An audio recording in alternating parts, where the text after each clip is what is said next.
Des raisons de sécurité, prétexte du Conseil national pour la sauvegarde de la patrie, le CNSP, pour refuser une mission de médiation tripartite Union africaine, Communauté économique des États de l'Afrique de l'Ouest CEDEAO et Nations Unies. Dans une lettre adressée à la CEDEAO le 8 août 2023, la junte a relevé un nécessaire report de la mission dans un contexte de menace d'intervention militaire ouest-africaine contre le Niger.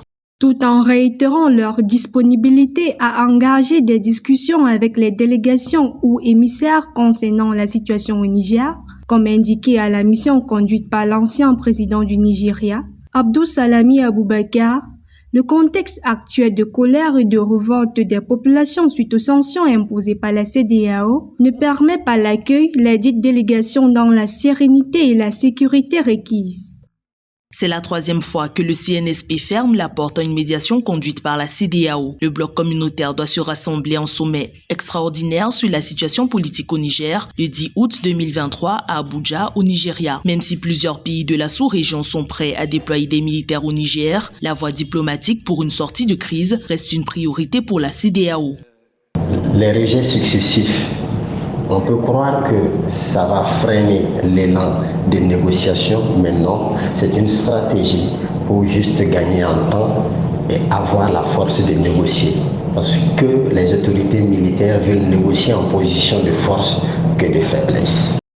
Sourd à la médiation de la CEDEAO, le Niger multiplie des rencontres avec les autorités du Mali et du Burkina Faso. Réaffirmant leur solidarité au CNSP, les gouvernements maliens et burkinabés ont interpellé, le 8 août 2023, les conseils de paix et de sécurité de l'Union africaine et de l'ONU sur l'impact humanitaire des sanctions de la CEDEAO. Nous n'avons pas besoin de sanctions.